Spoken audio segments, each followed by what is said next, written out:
Hello friends, welcome back to Kamini சமையல். புதுசாக வீடு கட்டினாலும் இந்த வீட்டில் வர்ற போர் தண்ணி பார்த்திங்கன்னா உப்புங்க. வாட்டர் சாஃப்ட்னர் யூஸ் பண்ணால் கூட அதை குடிக்கிற ஸ்டேஜுக்கு அது இருக்கவே இருக்காது. அதனால் இந்த ஏரியா ஃபுல்லாகவே எல்லோரும் கேன் வாட்டர் தான் குடிக்கிறதுக்கு யூஸ் பண்ணுறோம். வாட்டர் சப்ளை பண்ணுறவங்க கேனை கொண்டு வந்து வச்சுடுவாங்க. ஆனால் ஒவ்வொரு முறையும் இந்த கேனை வந்து வாட்டர் டிஸ்பென்சரில் போடுறதுக்காக இருந்தாலும் சரி, இல்லை கீழே ஒரு கேன் வச்சு அது மேலே நம்ம வந்து இந்த தண்ணி கேனை கவுக்கிறதுனாலும் ஒரு ஆளோட சப்போர்ட் இல்லாமல் நம்ம தனியாக பண்ணவே முடியாதுங்க. இந்த கேன் தண்ணியை தான் நாங்கள் குடிக்கிறதுக்கும் யூஸ் பண்ணுறோம், சமைக்கிறதுக்கும் யூஸ் பண்ணுறோம். சமயத்தில் பார்த்திங்கன்னா சமைச்சிட்டே இருப்போம், டக்குன்னு கேன் வந்து காலி ஆகிடும். அந்த சமயத்தில் போய் நம்ம யாரையும் டிஸ்டர்ப் பண்ணக்கூடாது இல்லையா? நம்மளால் 25 லிட்டர் கேனை தூக்கி ஹைட்டில் வச்சு கவுத்து போடுறதுங்கிறதும் கஷ்டமான காரியம். ஒரு முறையும் இந்த தண்ணி கேனை மாற்றுறதுக்கு ஒன்று என்னுடைய சன்னு வரணும், அப்படி இல்லைனா என்னுடைய ஹஸ்பண்டை வந்து நான் தொலை பண்ணிகிட்டே இருப்பேன்.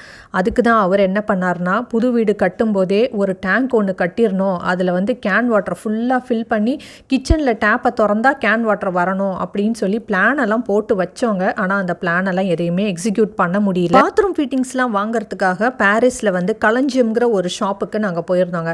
அப்போ பார்த்தா அந்த கடையில் வந்து இது போல் கேனுக்கு மேலே கவுத்து விட்டுட்டாங்க. அங்கே இருக்கிற எம்ப்ளாயீஸ்லாம் அழகாக இதை ஆன் பண்ணி தண்ணி குடிச்சிட்டு இருந்தாங்க. ஸோ அது பார்த்த உடனே எங்களுக்குமே ரொம்ப பிடிச்சிருச்சு. ஸோ நம்ம வீட்டுக்கும் ஏன் நம்ம வந்து இதை வாங்கி யூஸ் பண்ணக்கூடாது?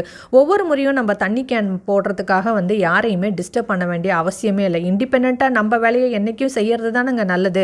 சின்ன மோட்டர் அதுக்குள்ளே இருக்குங்க. ஸோ நமக்கு தேவையான அளவு தண்ணியை வந்து அது சக் பண்ணி நமக்கு வெளியில் கொடுத்துரும். இந்த மோட்டரை வந்து நம்ம சார்ஜ் பண்ணணுங்க. சார்ஜ் பண்ணுறதுக்கு ஒரு கேபிளுமே கொடுத்துடுறாங்க. 2 பட்டன் ஆப்ஷன்ஸ் இருக்குங்க. அது மேலே ஒரு பட்டனை வந்து ப்ரெஸ் பண்ணால் நீங்கள் எவ்வளோ நேரம் வேணால் தண்ணியை வந்து பிடிச்சிக்கலாம். இன்னொரு ஆப்ஷன் வந்து பார்த்தீங்கன்னா வெறும் 600 ml மட்டும்தான் தண்ணியை வந்து அது டிஸ்பென்ஸ் பண்ணுங்க.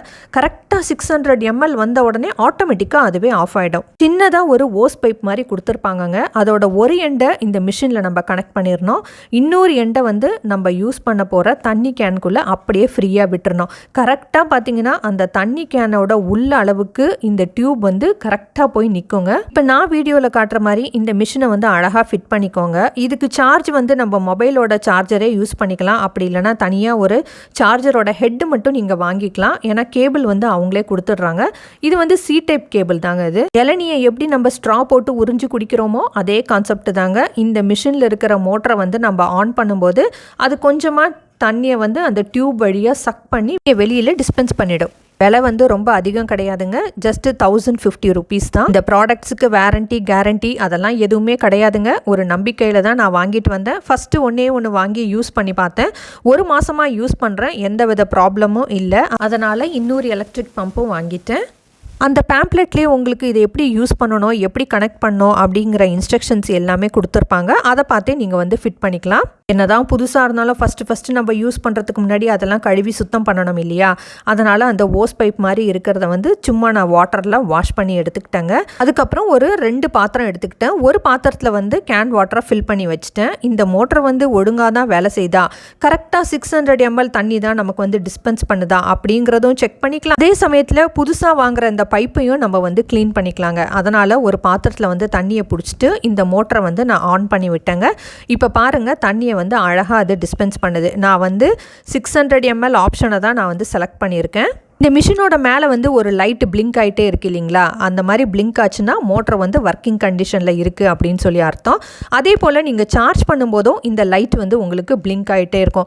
ஒன்ஸ் சார்ஜிங் கம்ப்ளீட் ஆனதுக்கப்புறம் லைட்டு மட்டும் எரியும், ஆனால் பிளிங்க் ஆகாது. பார்த்தீங்கன்னா கரெக்டாக 600 ml தண்ணி டிஸ்பென்ஸ் ஆனதுக்கப்புறம் ஆட்டோமேட்டிக்காக அதுவே ஆஃப் ஆகிடுச்சு. பார்த்தீங்களா? சூப்பரில். இது போல் ஒரு மிஷினை தாங்க நான் ரொம்ப நாள் தேடிக்கிட்டு இருந்தேன். இப்போ பார்த்தீங்கன்னா யாரையுமே தண்ணி கேன் போடுறதுக்கு வாங்கன்னு சொல்லி கூப்பிடணுங்கிற அவசியமே இல்லை. இந்த தண்ணி கேன் மேலே அழகாக இதை வந்து நம்ம ஃபிக்ஸ் பண்ணிட்டா போதும். அதே மாதிரி கேனுக்கு பக்கத்துலேயே ஒரு ப்ளக் பாயிண்ட் வச்சிட்டோன்னா நமக்கு ரொம்பவே வசதிங்க. சார்ஜ் பாட்டுக்கு ஆகிட்டே இருக்கும். இன்னொரு பக்கம் பிள்ளைங்க கூட ஈஸியாக தண்ணியை பிடிச்சிட்டு போயிட்டே இருப்பாங்க. ஒவ்வொரு முறையும் இந்த கேனை கொண்டு போய் நான் கிச்சனில் வச்சுக்கிட்டு அதை சாச்சி பாத்திரத்தில் தண்ணியை பிடிச்சிட்டு இருப்பேன். இப்போ வந்து அந்த கவலையும் இல்லை, டென்ஷனும் இல்லைங்க. தண்ணி ஒரு பாத்திரத்தில் பிடிக்கணுமா, இந்த பட்டனை மட்டும் ப்ரெஸ் பண்ணால் போதும், அழகாக தண்ணியை பிடிச்சி நம்ம சமையலுக்கு யூஸ் பண்ணலாம். நீங்களும் ட்ரை பண்ணி பாருங்கள். இந்த வீடியோ யூஸ்ஃபுல்லாக இருக்குன்னு நினச்சிங்கன்னா நம்ம சேனலை சப்ஸ்கிரைப் பண்ணிவிடுங்க.